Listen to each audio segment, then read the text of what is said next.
Welcome, everyone, to our monthly research seminar on spirituality and health. I'm Harold Koenig, and we have a great person to be delivering this seminar today. Her name is Dr. Patty Van Kaplan. Dr. Van Kaplan is an assistant research professor in the Social Science Research Institute and also has a secondary appointment in the Psychology and Neuroscience Department at Duke University. She also directs the Interdisciplinary Behavioral Research Center here at Duke, providing resources such as space, equipment, and access to community participant pool for social and behavioral research here at Duke. Dr. Van Kaplan earned her PhD in psychology in 2012 from UC Leuven in Belgium. She then moved to do a postdoc with Barbara Friedrichson. Barbara Friedrichson is one of the founding people for positive psychology. And that is when she studied on positive emotions and psychophysiology at UNC Chapel Hill. Her research expertise is in the psychology of religion, spirituality, and associated behaviors, such as meditation, rituals, and the sort. Specifically, her research has shed new light on psychological determinants of health, maintenance of health behaviors, understanding of positive emotions, and flourishing, and intergroup processes. For this work, she has received the Early Career Award from the International Association for the Psychology of Religion in 2017 and the Margaret Gorman Early Career Award from the American Psychological Association Division 36 in 2019. So Patty is going to talk about why don't people stand on their head to pray? Mind-body connections in religious practice. So Patty, it's so great to have you here today. Go ahead and begin your lecture. Sure. Well, thanks everyone for joining this talk, and thank you, Dr. Koenig, for your invitation. It is really a treat to be talking to this group because I know we share the same interest for religion and spirituality. And because my topic today is very specific or about a very specific component of religious practice, I just thought I would start by giving you like a quick overview of my research program and try to explain how I got interested in this topic. So I'm a social psychologist and I study religious and spiritual beliefs as well as practices. And by practices, here my research has focused on meditation, prayer, and attendance to a place of worship. In a lot of my research, I've been looking at the predictors or what drives people to become religious and to participate repeatedly in religious activities. And a lot of my research was focused around the importance of positive emotions and experiences in explaining why people become religious and why they continue to maintain over time these costly behaviors and practices. Another part of my research program was to look at religious spiritual beliefs and practices implications or consequences for things like well-being, prosociality, prejudice, and conformity. And I will preface my whole presentation by saying that most of my research was done in Belgium and in the US, so two countries that have a majority of Christians. I also did collect some data among Muslims and Hindus in different countries, and I will present that. But clearly, I would say that my work so far, at least the empirical part, was embedded among Christian participants. So as you can see, I'm really interested in religious practices and the ways through which they can sort of change our experience, change people's emotions, and pretty quickly, I became kind of intrigued by one feature of religious practices, and that is their corporeal nature, their embodied nature. So religions involve a series of gestures and postures, and they don't seem to be randomly embodied. And it's pretty remarkable that across religions, the millions of people who pray or worship a god appear to do so only using a limited set of all available postures.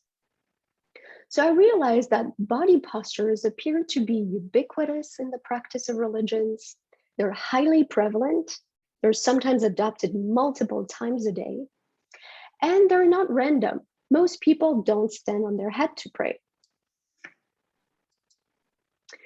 So that got me intrigued, and I put together a project and submitted it for funding to the John Templeton Foundation. And this got funded about 4 years ago. And the project was entitled The Embodiment of Worship: Relations Among Postural, Psychological, and Physiological Aspects of Religious Practice. One big part of this project was to review the literature on embodied processes that's coming from psychology research in general. And I tried to articulate the ways through which such research can or still can't help us understand the corporeal nature of religious practice. In addition, we ran a dozen observational and experimental studies to really understand two main questions. First, why do people pray using specific postures? What is the function of this behavior? And second, how do these postures relate to psychological experience? One important piece of theoretical background that really informs a lot of this research comes from psychology research on the reciprocal influences between body and mind. So there is this reciprocal relationship between physical expressions and other internal psychological processes that has been discussed at least in two big domains of social psychology: constructionist theories of emotions and grounded cognition theories. Research from these areas offer a theoretical framework, but also supporting empirical evidence that help us understand how fascinating can be the study of the relationship between the physicality of worship and its psychological or physiological correlates. So according to these theories, our thoughts, feelings, and attitudes are all grounded in sensory experiences and bodily states. Not only does the body expresses our internal experience outwardly, it also helps construct our internal experience. For example, expansive and upright postures have been generally associated with expressing, but also generating positive feelings, whereas constrictive and slumped postures have been associated with expressing and generating negative feelings. What's important here is to realize that simply adapting postures related to certain emotion expression was found to give rise to these feelings. So there's also this association from body to experience. It's the same for our thought patterns. So our body movements are related to certain thought patterns. For example, here, nodding the head vertically is associated with agreement. And in one study, participants were asked to perform vertical head movements, and they were more likely to agree to a message than participants who were asked to perform horizontal head movements. So clearly our body postures correspond to the visible display of our internal experience, and that is an important piece, but they also influence or construct our experience. And as I said, these ideas are prevalent in like modern theories in psychology, but clearly they have been around for a long time. And for example, in Indian philosophies, we see that yoga, a body practice, was thought to prepare the person for meditation, a mind practice. So let's turn to the first question. Why do people pray using specific postures? Here, I'm kind of summarizing some arguments we made in this theoretical paper, where we pieced together what we know about embodiment in general and apply this knowledge to the specific context of religious rituals. And I'm going to go through 4 psychological and social functions of prayer postures. First, prayer postures function as appropriate nonverbal communication with God. So this first function is related to the fact that prayer can be a form of communication with God. And people communicate with more than just their words. Body postures serve as an important way to communicate non-verbally with God or other higher power. And so it's not surprising that religions have regulated body postures in worship and prayer, which aim to establish this relationship with God.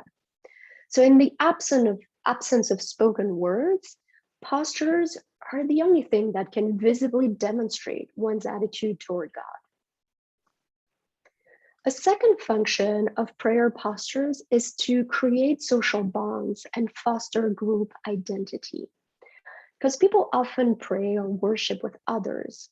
So their postures serve as a visible display to signal to others that they belong to the same group. In addition, when they're doing the same behaviors and gestures and postures during worship as other people, it helps build communities, like it helps create a sense of unity. We're all doing the same thing. We share the same identity. And ultimately, this can lead to greater cooperation within the religious group. It's also a visible sign when you're kind of learning and doing the right motions. It's a visible sign that you're committed to the values and beliefs of your religion. Can also help identify who's not part of the group, who doesn't really do the same body postures when they worship as we are, and doesn't seem to totally belong here. So prayer postures can foster group identity in a religious context. Third function is that prayer postures can facilitate our understanding of complex and abstract religious ideas. This idea and research is coming from a researcher called Barcelou.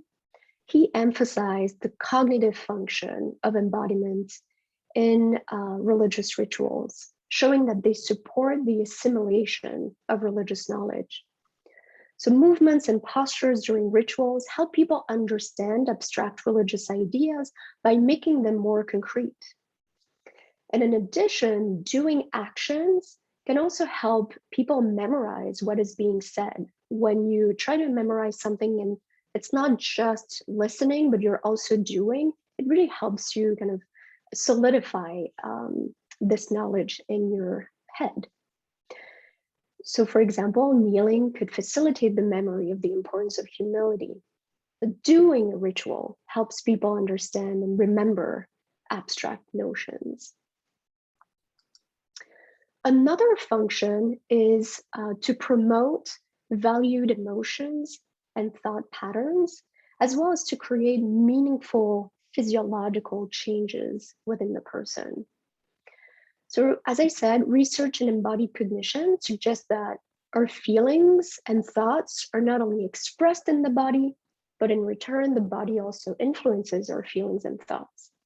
So this embodiment effect, this reciprocal relationship, can be capitalized upon by religions to create and sustain religiously valued states. So over time, we can imagine that postures that are conducive of certain physiological activities, certain emotions, etc., have probably been selected and transmitted. So we would expect postures that facilitate the experience of humility, obedience, gratitude, etc., to be adopted at a greater frequency in a religious context. And this is an interesting function because since these postures are frequently adopted by religious individuals, they could over time contribute to significant changes and differences in overall attitudes, overall emotion patterns, potentially ultimately to different health outcomes. As you can tell, this last function is what fascinated me the most. And I will definitely talk a lot about it in the empirical research I'll be presenting in a moment. Overall, we see that postures may serve critical roles for religion, facilitating communication, fostering this group identity, helping religions share their message and beliefs, and promoting these valued emotions and thoughts. But how do these postures relate to psychological experience?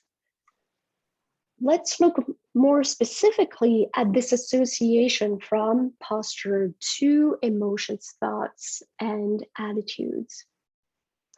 I'm going to start by kind of giving you a quick review of this conceptual model where we try to explain mechanisms through which body posture, like adapting specific body postures, may influence thoughts, emotions, and attitudes. And the first mechanism is through direct physiological and biological changes.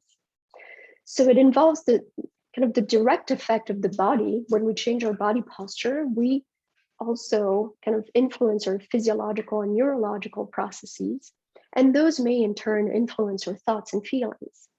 For example, body postures may trigger a physiological response like slowing the heart rate, which can lead to certain psychological states, feeling lower arousal emotions like peace.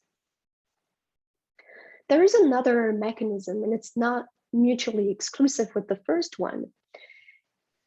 So another mechanism through which body postures may influence emotion, thoughts, and attitudes. And that is that postures may prime some symbolic meaning and some experience that has been associated over time with the posture. So there is a pairing between a posture and the emotions and thoughts one has that over time gets reinforced. And the posture can even receive a certain meaning. For example, like bowing the head over time gets associated with humility. And so cueing one component of this network, so cueing the body, for example, will activate the other elements of the network that have been associated over time with it, like the meanings and thoughts and emotions. So this mechanism is interesting because it's in line with findings that suggest that the effects of posture on, let's say, emotions don't only depend on the physical aspect of the posture, but also on its symbolic meaning, which can vary by context, culture, or religious background. For example, these postures of raising the hand, and we'll come back to these postures a lot in this presentation, may have different meanings depending on whether you're in a religious context or not. And that's probably because they have been associated with different experiences depending on the context in which they have been adopted. So in our original conceptual paper, we distinguished multiple steps for future empirical work on the embodiment of worship, because really there was almost nothing. There's a lot of theory and very rich theory on how we could imagine that what we know in embodiment in general could apply to religious practice, but there wasn't really any empirical research. So here I'm listing these needed steps for research because they will guide my presentation of our work, our empirical work that I'll present throughout today. So a first step is to document the postures used in religious practices. And this seemed pretty obvious and you could just observe around you, but we don't really have data on this yet. So this work could lead to the creation of a typology of posture, and a typology that can be organized dimensions that are relevant and useful in embodiment research and psychology. Although important, this kind of documentation work does not inform us on the psychological relevance of embodiment in worship. It's nice to know how people pray, but why should it matter for me as a psychologist?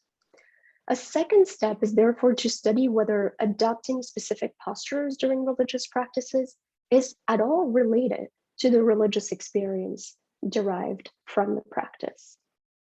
And so this second step gets more into the functions of embodiment in worship practices. And finally, a third step is to study more specifically whether adopting a specific posture changes people's experience. So this last step involves the study of the causal effect of posture on people's emotions, thoughts, attitudes, and physiology. So it's a very important step because it will demonstrate that religious postures are consequential for the religious experience and not just something that people do out of tradition or that does not matter psychologically.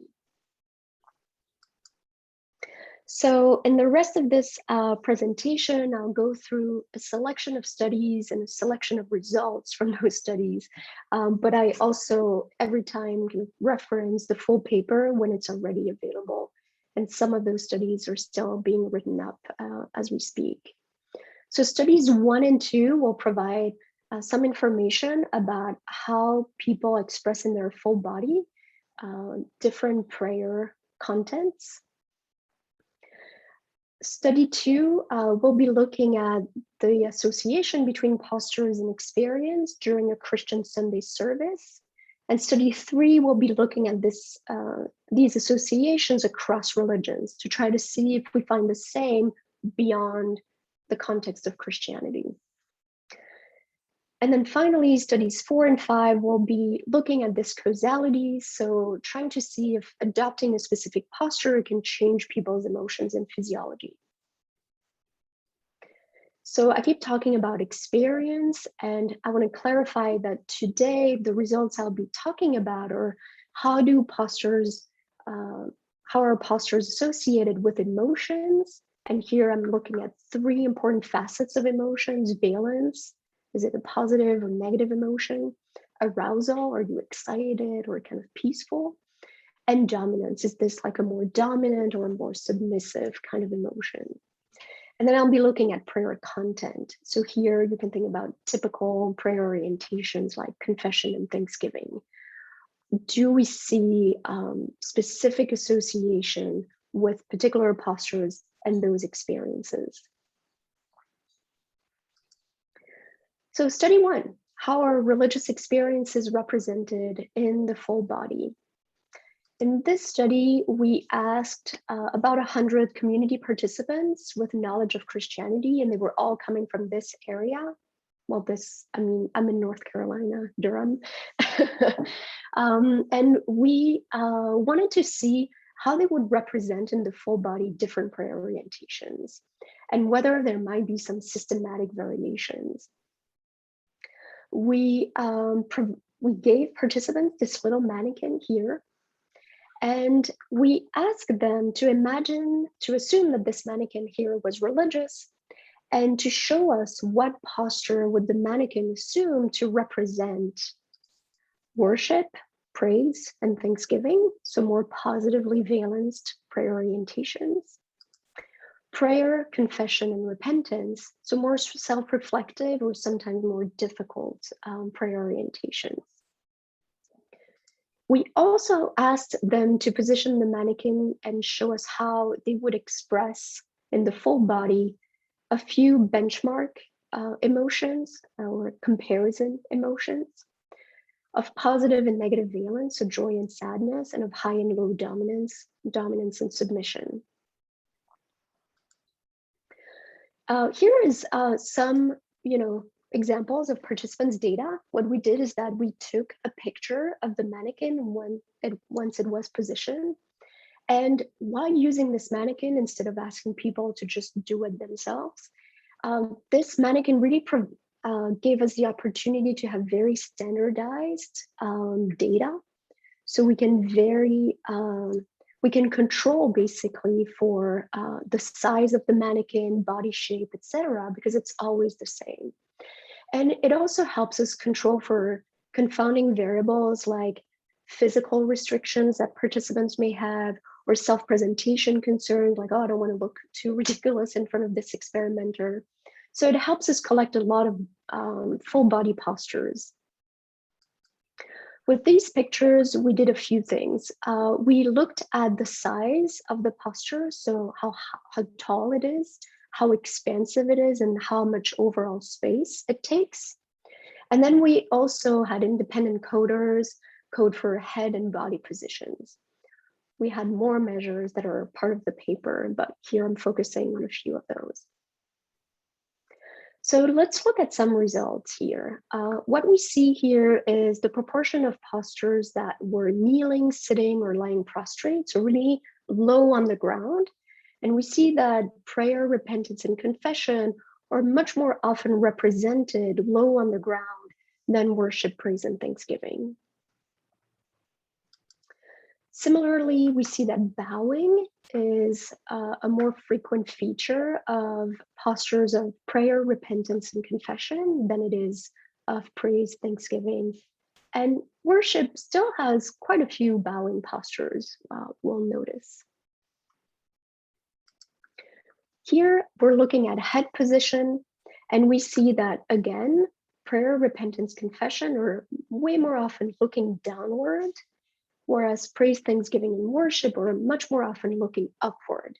So we're starting to see this pattern of like downward orientation for prayer, repentance, confession, and upward orientation for worship, praise, and thanksgiving. Here we're looking at height and width of those postures and finding that worship, praise, and thanksgiving are overall taller and more expansive than prayer, confession, and repentance. When we add those benchmark emotions, we see that joy and dominance are more similar to our positively valenced prayer orientations, and that sadness and submission are more similar to our more difficult prayer themes, and to prayer, which is kind of a generic here. So here are some kind of more representative example of full body postures. And we find that worship, praise, and thanksgiving are represented with more of these upward and expansive postures, and prayer, repentance, confession with these more downward constricted postures. And of course, there are some differences between these themes, but we start seeing kind of these two clusters. So in conclusion, postures are what we kind of expected. No one had like someone standing on their head. So we kind of see the postures we would expect for prayer and yes, for prayer. In addition, we find that there are systematic variations depending on the content of prayer. That was really interesting to us. We start seeing two clusters of postures, and we will use these two clusters of posture throughout our work because they come up over and over again. We see these more expansive and oriented upward, and these more constrictive and oriented downward postures. Of course, I know that there are also some more neutral or resting poses. I'm not saying that these two clusters represent all possible prayer postures, but they seem to at least be showing up in our data pretty consistently. And importantly, they kind of map on some postural dimensions that have been studied in embodiment research more generally. So by looking at these postural dimensions, we can kind of make predictions for the kind of religious experience we can expect to be associated with each group of postures. So in the broader embodiment research, so this is research outside of the context of religion, we see that expansive and oriented upward poses are generally associated with positive emotions, interpersonal warmth, but also dominance and pride. And more constrictive and oriented downward postures are associated with negative emotions and submission. And so we're wondering whether we're going to find these associations again in the context of religion, but we also remain open to finding differences because the religious context is pretty different from everyday interactions. Postures, like this nonverbal communication is happening toward God or in a sacred context, which is different than interpersonal communication with other people. So turning to study 2 and asking whether postures might be associated with different emotions and perceptions in a naturalistic religious context. In this study, we asked about 700 Christians in the US to report on the postures they had adopted while attending a Sunday church service, and to report the emotions and prayer behaviors that they had during that same service. So they completed the survey right after attending the Sunday church service, and they reported at least 3 postures that they adopted during that service. We used kind of multiple choice questions so that we wouldn't guide too much the kind of postures. Instead of asking them, did you, for example, kneel with prayer hands? Like instead of giving them just a few options of potential postures, we broke down their reporting through different elements of the body. We asked them about their head position, gaze, with their arm position, whether they were bowing, sitting, kneeling, etc. And so at first, the goal was simply to document the kind of posture that people report adopting while attending church. And the second goal was to look at whether the frequency with which they would adopt certain posture would be related to the emotions and orientations while praying during that same church service. Okay, so what we see here is the percentage of participants who reported at least one posture falling into these categories. So 23% of participants reported at least one upward and expansive posture. Of course, it is much more common to report a downward and constrictive posture, with 77% of the participants reporting at least one. Downward and constrictive postures here can be as simple as just looking down with prayer hands. So we wanted also to look at the prevalence of more intense forms of these postures, such as kneeling. And here we see that frequency drops a little bit, with 35% of participants reporting at least one such posture. Standing and sitting in a chair are extremely common. Kneeling, very specifically kneeling, 28% of participants reported at least kneeling once during their religious service, and only 3% reporting sitting on the floor. We also find that looking up and looking down are both very common. We also found some individual differences in the likelihood to adopt certain postures. Catholics reported adopting more downward and constrictive poses, whereas Baptist and non-denominational reported adopting more upward and expansive poses. We also found that Black African American participants adopted more upward-oriented poses compared to white participants, but we found no difference among Latinx participants, and very little difference by personality style. So now we're looking at the association between how frequently someone reports adopting an expansive and oriented upward posture or a constrictive and oriented downward posture with the emotions they felt. So people who reported adopting upward and expansive postures also reported experiencing more positive and higher arousal emotions, whereas participants who reported adopting more constrictive and oriented downward postures also reported experiencing low arousal emotions, and for those more intense form of those postures, they also reported experiencing more negative emotions. So we see an association between the kind of postures people report adopting at church and the kind of experience overall they have while attending church.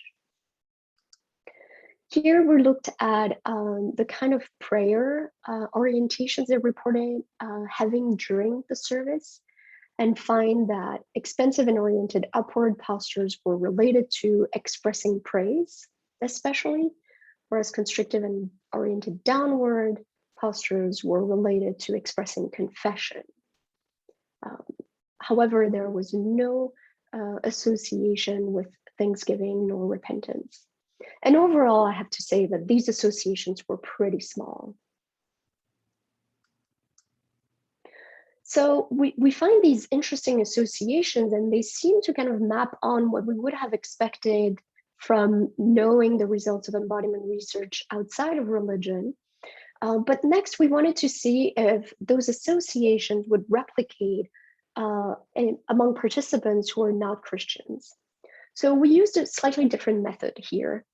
We recruited Christians, Muslims, and Hindus from the US, and we also had a sample of Muslims from Turkey. We asked participants to look at the image of a prayer posture and to imagine themselves praying while adopting that posture. And after each posture, participants responded to questions about emotions and thoughts that they think they would feel in each posture. We use this method of imagining doing an action because previous research has shown that imagining doing an action activates the same network as doing an action and will activate the associated meanings, emotions, and thoughts. So we thought this is a good way to kind of get at this association while making it more feasible online and with a very large group of participants and a large group of postures. So here are all the postures we asked participants to imagine themselves praying in. And they saw postures of all religions. So they were asked to imagine themselves praying in all of these postures. We wanted to see if participants of different religious background would show agreement about the association between these two postural groups and the experience of certain emotions and prayer content. So in other words, is what we found so far only applicable to Christians, or does it also apply to Muslims and Hindus? So first, let's look at agreement. Every group agreed that, they all reported that when imagining themselves praying in an upward and expansive posture, they reported feeling higher arousal emotions and more dominant. And they all agreed that when asked to imagine themselves praying in downward and constrictive postures, that they would experience more humility and prayer that correspond to examining their difficulties. However, we also found some disagreement between groups. And it was mostly for these upward and expansive postures. We found that Christians think they would experience more positive emotions in those postures. And Muslims agreed to some extent. It was a much smaller difference. But Hindus said the opposite, that it would feel less positive emotions in those postures, probably because Hindus don't have many upward and expansive postures in their traditional practice. Christians also say that they would feel more comfortable praying about praise in those postures, but that was the opposite for Turkish Muslims, and there was no difference for the other groups. They didn't, really make a difference between the two kinds of postures for praise. So it's interesting because we replicate what we found for Christians, but we see some nuance for certain topics, and particularly for those upward and expansive postures for Muslims and Hindus. So we definitely think that we should investigate this more. Okay, final two studies. Does adopting a specific posture change people's emotions and physiology? We chose to ask participants to adopt 3 commonly used religious postures that you have right in front of you. We asked them to adopt these postures, and while they were in the posture, they were listening to a piece of music. And that was kind of our cover story. We said, oh, we're interested in your emotions as they relate to this music. So please tell us how you felt while listening to this music. But really what we were manipulating is the posture in which they were while listening to the piece of music. We measured their physiology in one of the two studies, and it also helped us with the cover story. We said, look, we're actually measuring your physiology as you're listening to this piece of music. And this is the posture you need to adopt for us to measure physiology. That's how it's done. Of course, it's not, but everybody bought no one questioned why they would have to stand this way for us to measure their heart rate. So here, coming back to kind of this conceptual model at the beginning, we're kind of testing this first mechanism. Thus, posture create physiological changes that will in turn changes people's emotions. First study, we only measured emotions and not physiology. I think that was just our cover story. But this study shows that yes, participants who assumed an upward and expansive postures reported more positive emotions than participants who were asked to adopt a downward and expansive posture. There was no difference with the neutral condition, which kind of fell right in the middle here. There was also no difference for negative emotions, which were all really, really low. So it's not like downward and constrictive postures increased negative emotions. The second study, we wanted to replicate those findings, and this time we actually measured physiology. We also used a more rigorous double-blind design, and we used a repeated measure design. So all participants were asked to adopt these three postures. And after adopting each one of them, they reported on their emotions. And during each one of them, we measured their parasympathetic activity. So we collected ECG data to determine their respiratory sinus arrhythmia, which is an index of heart rate variability. And so we were really interested in that because RSA has been shown in research in psychology, at least, to be associated with trait positive emotionality and social and psychological well-being. So we thought maybe these upward and expansive postures would increase RSA, which in turn would increase positive emotions.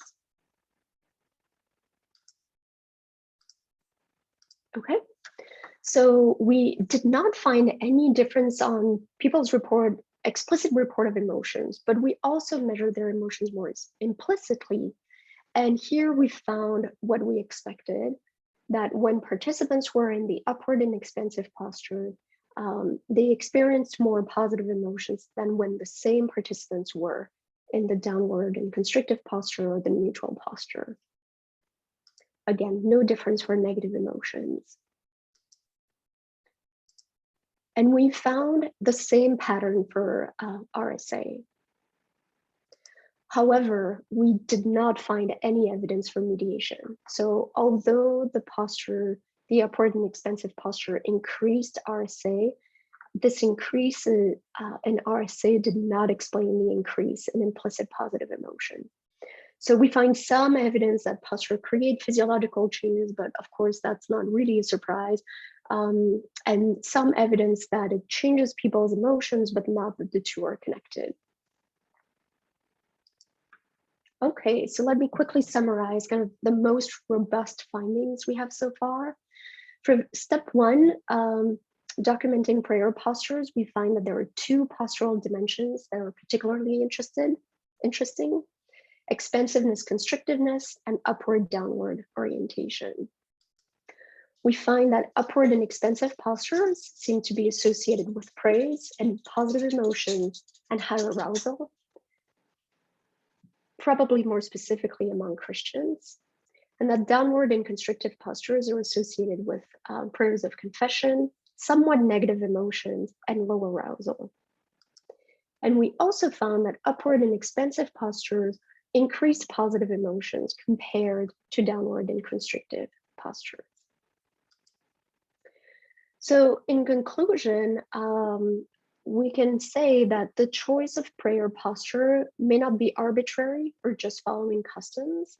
It is intimately connected to the religious experience. And this is why we don't really see postures like this dancer here because it's not really associated with an emotion or an attitude that is relevant in religious practice.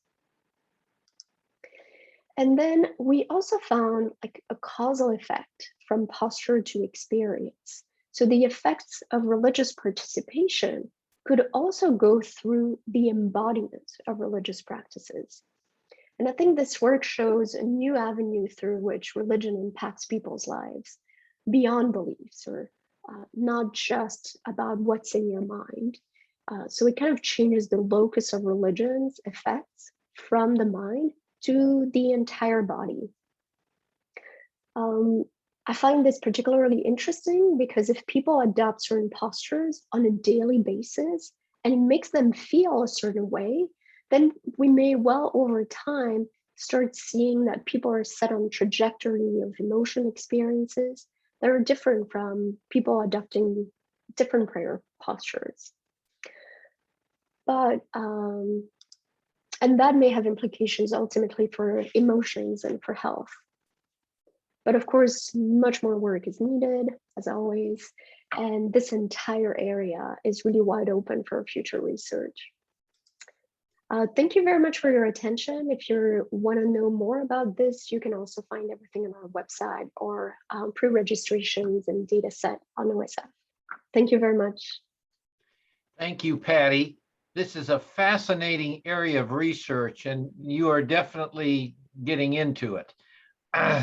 And there is a question. Let's open it up for questions. Anybody who has a question for Patty, feel free to unmute yourself and ask it.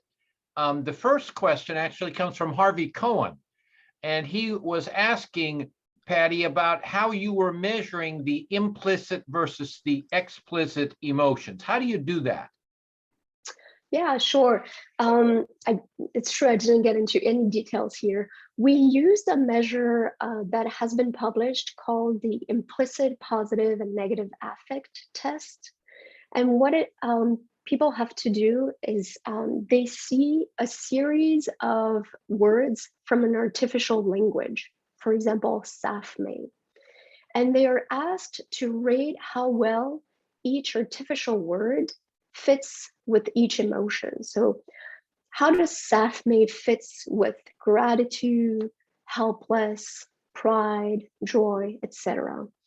And what these researchers have found is that your current emotions completely influence how you think that these artificial words fit with an emotion. So your judgment on this task is biased by how you currently feel. So for us, it gives us an indirect way of knowing how a participant feel beyond just simply asking, how do you feel? In that research, we first use this implicit task, and then we straight ask them, how did you feel while listening to the music?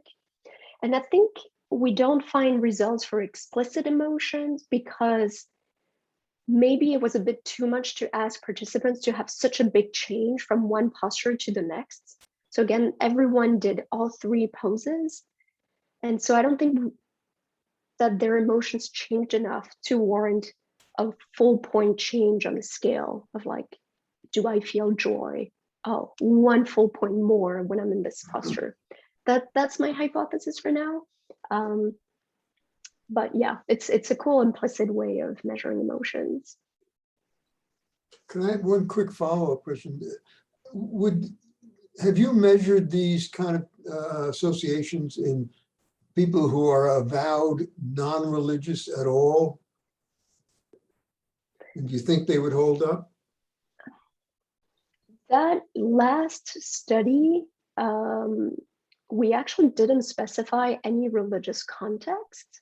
So we had a few, and it was run at UNC, so it was a majority of people who identify as religious, but we had a few participants who were not. I haven't looked specifically for them. I would, however, hypothesize that it would be the same, because it's not like we're making a crazy hypothesis here. Upward and expansive posture are associated with expressing positive emotion. And so I would expect also for non-religious people that being in that pose increases positive emotion. We have looked in some other research at whether being religious or praying while doing the pose would amplify that effect on emotions. We didn't really find any evidence for that so far.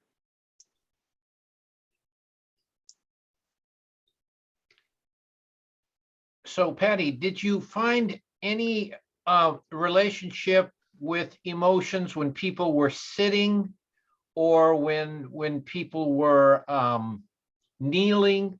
Any change in emotions to those postures? With sitting is always our neutral pose. So we haven't found much action with sitting. Standing was an interesting one because in one study I showed pictures of people standing, which I thought was a kind of a simple neutral pose. And a lot of people said that they didn't want to imagine themselves praying that way, or that it wasn't really a prayer posture. So that was interesting, that people were more reactive to simply standing. I think they were missing kind of the context. Maybe if I had put like a person standing in a church or in other place of worship, it would have given them the context they were missing from just watching someone standing. Specifically kneeling, we haven't looked at that. It was always as part of our cluster for downward and constrictive postures. We have the data though, that's available on OSF if someone wants to look at that, or I'm happy to talk more about that.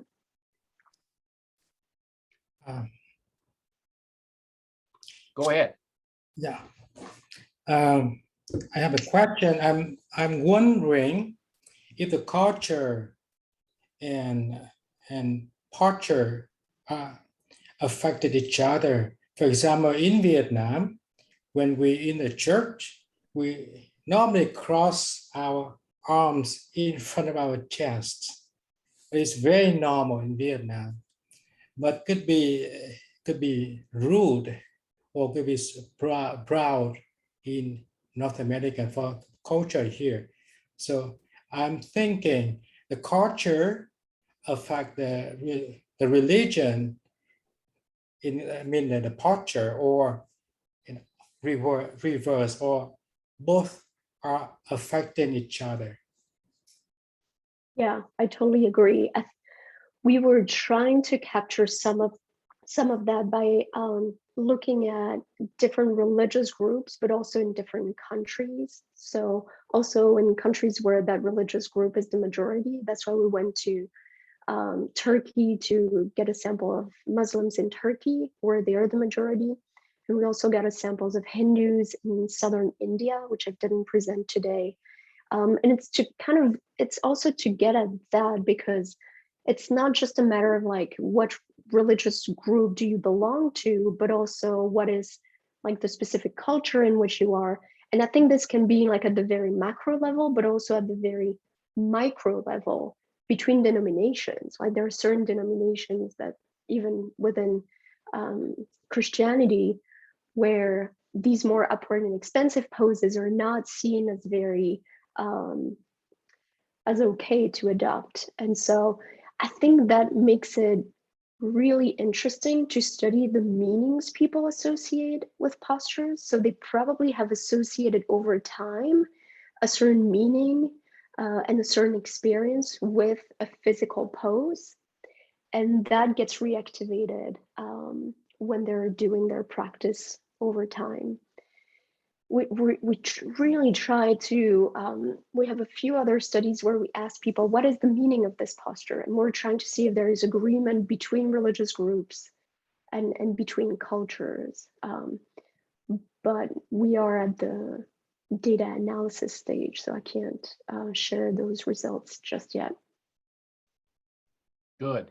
Richard, go ahead and unmute yourself and ask your question.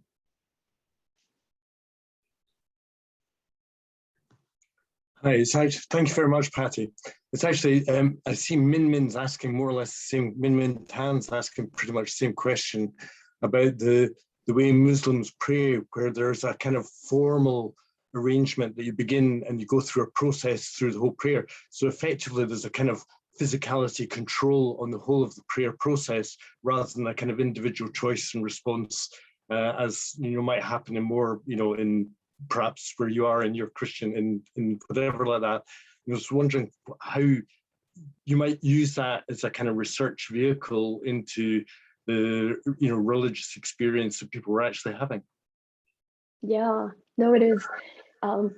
It is really interesting because, yeah, I've been wondering if they could choose whatever posture, would they choose a certain posture depending on their experience in the moment, or how is like talk about an association over time between a physical posture and a content of prayer. It's always the same words with the same motions. So it is really interesting.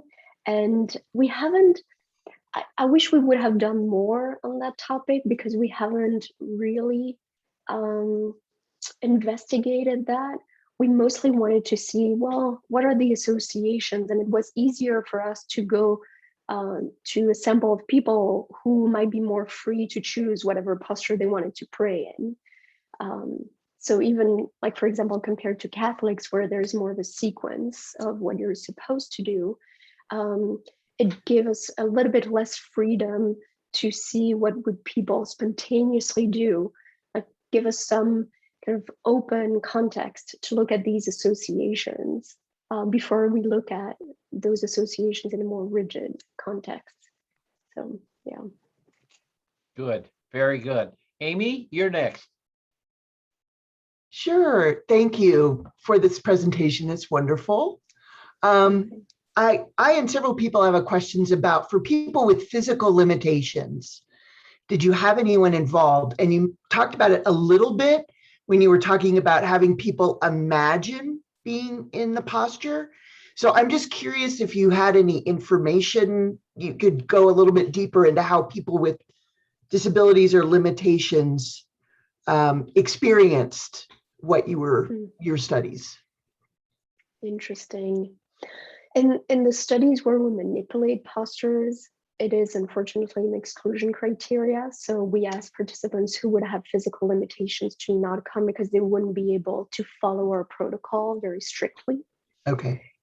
In the study where we asked participants to report the postures that they adopted while at church, we realized we thought about people who would have some physical restrictions in that way, but we realized that there are a lot of people who have to care for others that also limit their movement. So looking at the data, we started realizing like, oh, people are holding babies, or people have to care for someone next to them who needs help. And so there are a lot of ways through which physical movements are limited or restricted. And we, it was interesting because I thought, are they missing out on those associated experiences? My intuition is that here I've been looking at very big movements, but that there might be more subtle movements that may do kind of similar things. So looking up, like just gaze up, and maybe opening a little bit the arms may give you the opportunity to experience to your scale. So everybody has like their own scale, like to your scale, a more open and upward posture. And we saw that in one study where we videotaped, we had people come to the lab and we asked them to pray.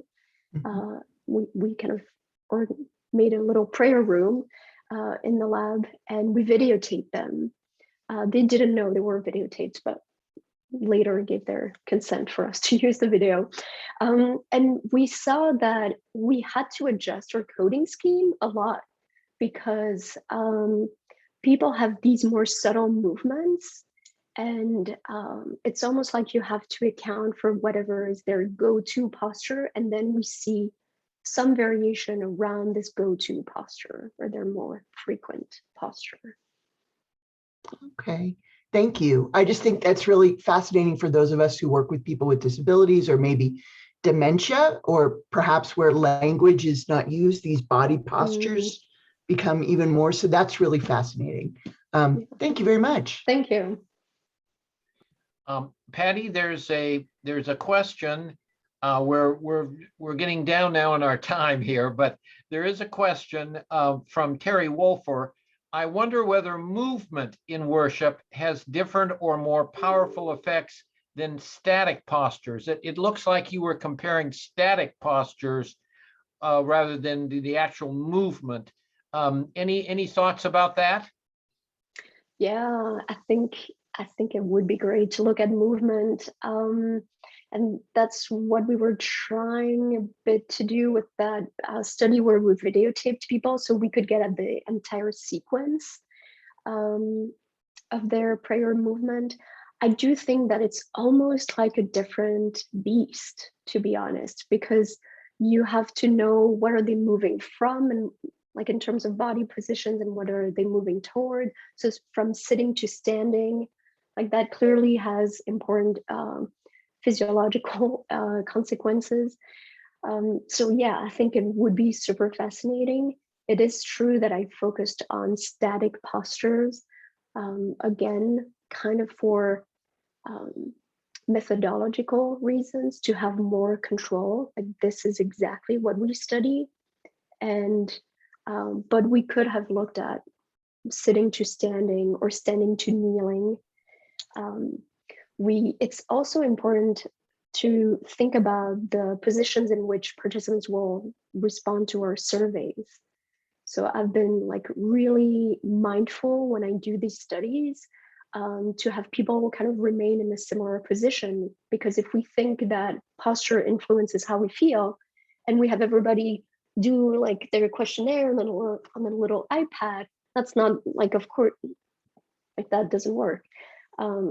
So in the last studies, we had everybody standing and we had a standing desk. So there was like limited changes in postures, but it is a limitation. And I think definitely movement would be super interesting, because there are so many things that, like giving peace, like, you know, turning your head, like there are so many movements that are really interesting. And the whole Muslim prayer is a movement, like there is a sequence. So yes, if anyone wants to do that, that would be really cool. Okay, one last question. You've got a lot of questions in the chat here, but just taking them in order, just one last question here, since our time is up. For people who consider themselves spiritual and no longer attend religious organizations, or no longer consider themselves religious, it would be interesting to see if they continue to use the postures that they once learned and how it affects their emotions. Yeah, I wonder under what circumstances they could adopt these postures. Do they kind of I wonder if they do it in nature, for example, or whatever is inspiring to them, like start feeling that they move their body in a certain way.